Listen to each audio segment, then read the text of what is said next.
Hey guys, welcome back to another mod video. Today I have a handful of new mods, and of course none are really game changing per se, but honestly all of them are must have to me because I loved each and every one of these and I will be keeping them, so I figured I'd share them, or at least what I found. But to be honest, they might blow up before this video comes out, so just so you know, I'm not showcasing only popular mods for those people that think I do. It's just that I find them before everyone else.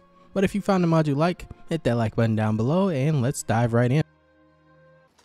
First up, a mod I kind of wanted to showcase in the previous video, but it was too big. But this mod is called Ivy's Riverwood Overhaul, bringing us to a modernized but overgrown remaster of the city we know as Riverwood.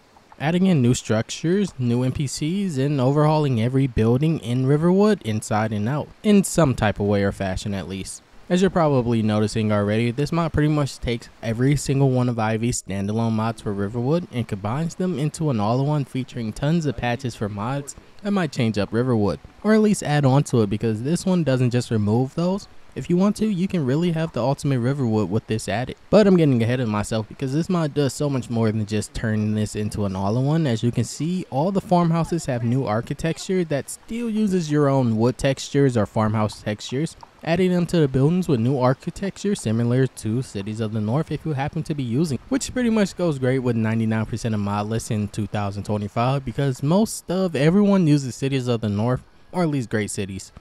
Unfortunately, on this mod list I don't use either of those for FPS reasons, at least not in Fall Creek, but maybe want to upgrade my PC again. And an added bonus on top of just overhauling Riverwood, it turns it into a full-fledged and operational town. Now you really have no reason to rush to Whiterun and continue the main quest just in case you wanted to upgrade something or buy potions, because with this mod everything is added to Riverwood, so you can pretty much just relax here or take 2000 screenshots on 4K resolution knowing you probably walk around with 20 FPS, but this mod makes that worth it. The only thing that I would say is needed is a bunch of more trees around this place. This mod does add trees to Riverwood, but not enough to go with the overgrown look that the buildings are having. And as I mentioned before, the interiors for Riverwood have also gotten a massive overhaul. Well, I wouldn't consider it massive, but they have been changed, taking advantage of the Cities of the North new look and expanding on interiors. Not really by adding new walls to make it seem like it's new rooms, but I do like the approach and the interiors that they were going for. Some of the interiors were left alone in case you needed patches, like if you happen to be using JK interiors. And also a quick side note, it is not currently patched for At Your Own Pace Thieves Guild. That's why if you go back a little bit, you'll see the little chest sticking out of the ground. That's because of that mod. But out of the box, Ivy's Riverwood is a massive overhaul that just works, for lack of better words. The nav mesh was redone so changes don't affect NPCs, and I'm kind of glad I don't have to see NPCs running into walls for once. And this honestly didn't destroy my FPS, so that deserves an instant endorsement from me and you. Up next, a very simple mod, at least when compared to the prior mod, but this mod is called Merchantress Outfit. I believe that's how you say it. That is a very complicated name to say out loud without stuttering for me. But it adds a new outfit to the game for female characters, but it can also be used with himbo for male characters as well. It also features multiple different colors and can be distributed to NPCs or bought from them with the SPID or Skypatcher file in the optional section.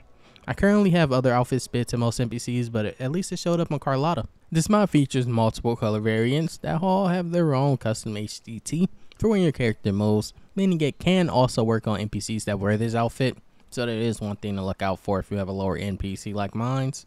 Well, some people don't consider it lower end, but it can destroy your FPS. Honestly, it's mods like these that we really need to blow up because Skyrim has tons of armors, but one thing that we are missing is vanilla clothing replacers. Like, there's still no good minor clothing replacer, but at least now we have one for the merchants or barkeepers. Up next is a replacer for the standing stones around Skyrim, but unfortunately I cannot show it here, so if you want to check it out, just check it out on my Patreon. Otherwise, we're moving on to the next mod, which is a replacer for the wines around Skyrim. This mod is called Vergis Wine Collection. Hopefully I said that. This mod is an all-in-one 4K if you let it install, unless you grab the 2K optional file right under it.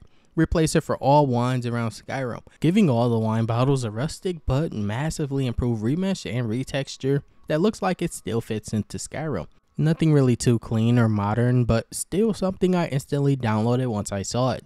Heads up also, don't be dumb like me, the 2K download under the 4K is only the textures and it won't show up in your game, so you have to download the 4K version and then use the 2K to overwrite the 4K. Nonetheless, this is definitely my favorite wine remodel. But up to our next mod, which is not a mod for ghosts but for Draugr. This mod is called Talkative Draugrs. So now they just shout gibberish at you.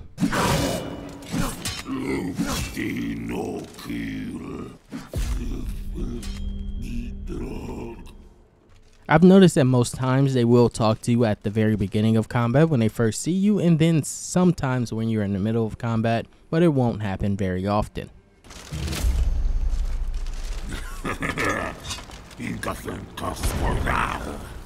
And while the mod page does say that this only works for vanilla Draugrs, I am using the Restless Dead here and it works perfectly fine, so I am a testament to it working. Based on the mod page, there is over 33 lines introduced into Draugr, including the original vanilla ones that is already there. But honestly, you're probably not going to notice the difference between all of them, considering they're speaking in a language that you don't understand. But if you want a translation, just in case you want to know exactly how they're insulting you, or at least insulting themselves, you can check out the mod page. And honestly, most of the lines are pretty sad. Like, very sad. I honestly expected them to be warriors, but it's like killing a dog, I guess. But maybe I was overreading into it. But that was pretty much it for today, guys. Like I said, a handful of great mods that instantly became downloads for me. Or instant downloads.